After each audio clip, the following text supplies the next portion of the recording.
दोस्तों हम चल पड़े हैं वसुधारा ट्रैक पे माड़ा गाँव और हम चल पड़े हैं। 1 बजे का समय है दिन में। देखते हैं भगवान की दया से कितने बजे वहाँ पहुँचते हैं और कितने बजे वापस माड़ा। जय बद्री विशाल।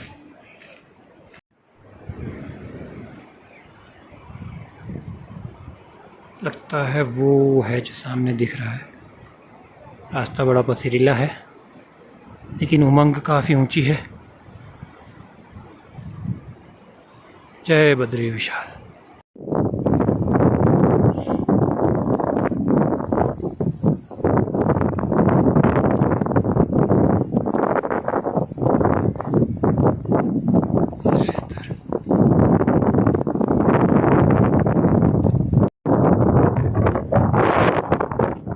वहाँ से हम यहाँ पहुँच चुके हैं। 1 घंटा हो चुका है हमें चलते हुए, लगभग 2 बजने वाले हैं। बहुत तेज़ हवा चल रही है लेकिन नेचुरल ब्यूटी भरपूर है। 1 घंटे का रास्ता लगभग और है शायद। लोग उधर से आते हुए दिख रहे हैं। चलिए सफ़र में बढ़ते रहते हैं। राधे को बद्री विशाल की जय बोलते हुए और प्रकृति का आनंद लेते हुए हर हर महादेव। जैसा हम देख रहे थे वहाँ से वही लग रहा है।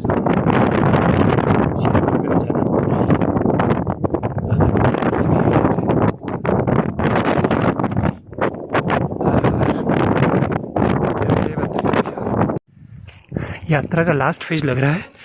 इस अंतिम पड़ाव में कुछ चढ़ाई बढ़ गई है, काफ़ी चढ़ाई है, तो यहाँ पे हम सांस देते हुए धीरे धीरे चलेंगे, रुक रुक कर, लेकिन लगातार सांस लेते हुए, जो कि पहाड़ों में चढ़ने का बेसिक नियम है। लगातार चलते रहें धीरे धीरे, लंबी सांसें लेते हुए।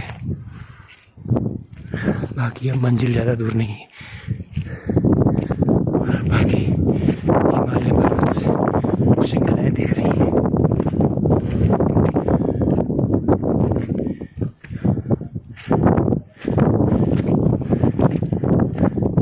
ऐसा लगता है कि लक्ष्य की शूटिंग यहीं हुई थी। वो कारगिल वाला सीन, सीधी खड़ी चढ़ाई।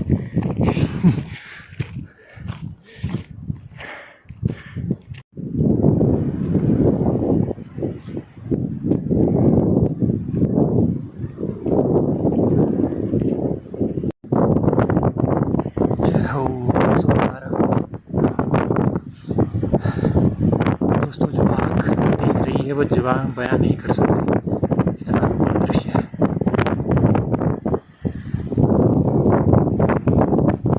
दोस्तों लगभग हम वसुधारा की जड़ में पहुंच चुके हैं।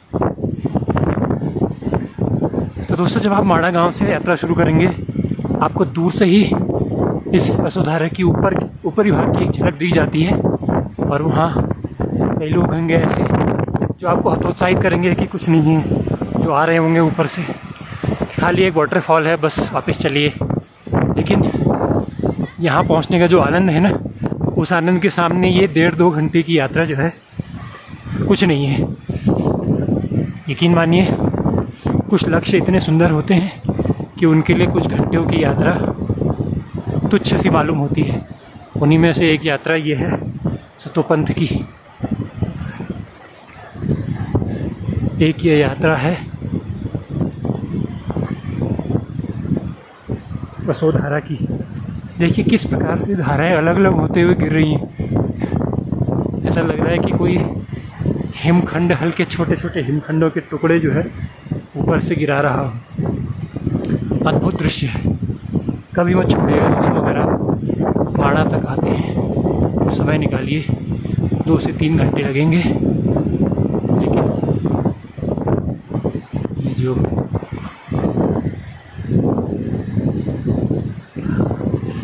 ये अनुभूति जो है लाइफ टाइम है, न भूतो न भविष्यति वाली ये अनुभूति है जो आपको यहाँ आके मिलेगी। तो इसलिए किसी और की बातों में ना आए, अवश्य आए इस वसुधारा को देखने के लिए।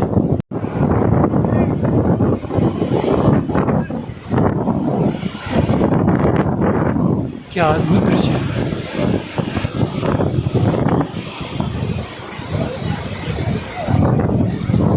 पानी के गोले से छोड़ रहे हैं ऊपर से।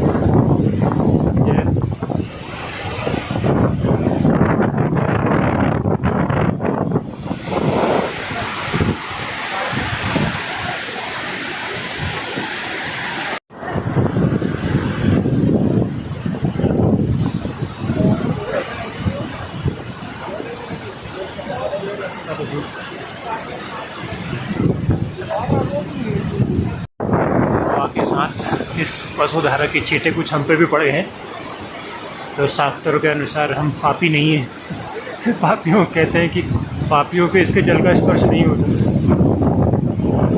यहाँ पे अभी अभी हवा के साथ कई छींटे पड़े, क्या ज़बरदस्त। दोस्तों मैं फिर बता दूँ कि जो ये कैमरा अपने लेंस से दिखा पा रहा है, ये दृश्य उससे कई लाखों गुना अधिक सुंदर है।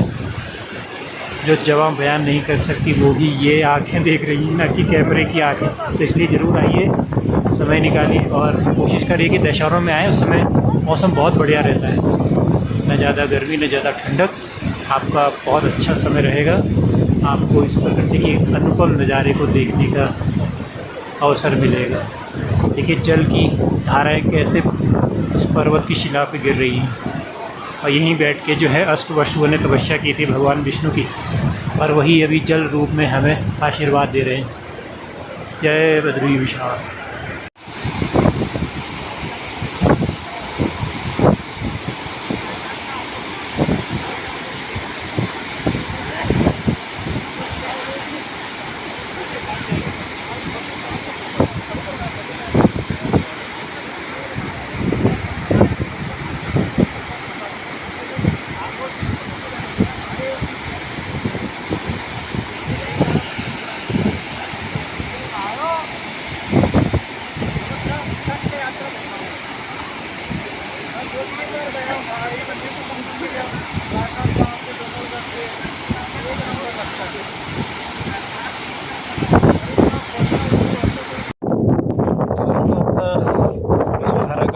ट्रैक पूरा करके अब हम नीचे की ओर उतरे हैं।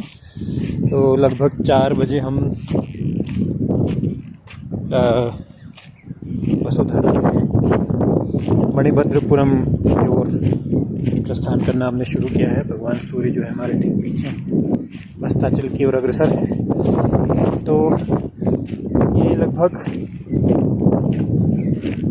2 घंटे का ट्रैक था मेरे लिए। 1 बजे हमने यात्रा शुरू करी थी मणिभद्रपुरम से, और 3 बजने में 15 मिनट थे। 2:45 तो हम वसुधारा की पास निकट पहुंच गए थे। और माता जी भी हमारे साथ थी, उनको 1 घंटा और लगा। वो 3:45 पे पहुंची धीरे धीरे चलते हुए। उम्र के कारण नहीं तो वो मुझसे भी तेज़ चलती हैं।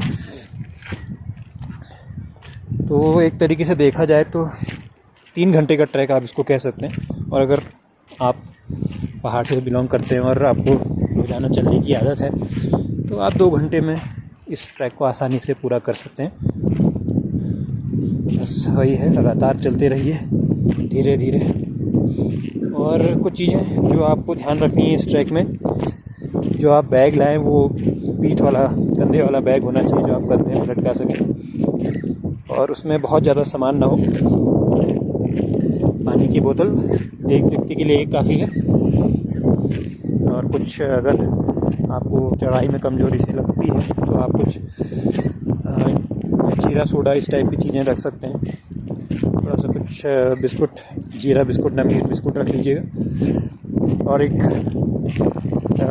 लट्ठी आपके साथ होनी चाहिए अगर आपको चढ़ाई में दिक्कत होती है। खासकर जो उम्र दराज लोग हैं उनको लट्ठी रखनी बहुत ज़रूरी है, क्योंकि उनको बहुत सहायता करती है। तो ये चीज़ें अपने साथ ज़रूर रखें। और अगर आपको ठंडे पानी से डर नहीं लगता तो एक नहाने के लिए, बदलने के लिए अपने पास एक जोड़ी कपड़ा भी साथ में रखें, जिससे आपको वसुधारा के जल में नहाने का एक अद्वितीय अनुभव हो। लेकिन अगर आप बद्रीनाथ आ रहे हैं, माणा गाँव आ रहे हैं, तो यहाँ समय निकाल कर ज़रूर आए। किसी और की बातों में ना आए कि भाई केवल एक झरना ही तो है, लेकिन झरना तो है लेकिन उसका जो अनुभव है वो अद्वितीय है। तो इन्हीं शब्दों के साथ आपसे विदा लेते हैं और फिर आपको अपडेट करेंगे कि अन्य किसी और ट्रैक में फिर आपसे मिलेंगे। तो आप स्वस्थ रहिए, मुस्कुराते रहिए और ऐसे ही भगवान के अनेक धामों में विचरण करते रहिए। जय बद्री विशाल, हर हर महादेव।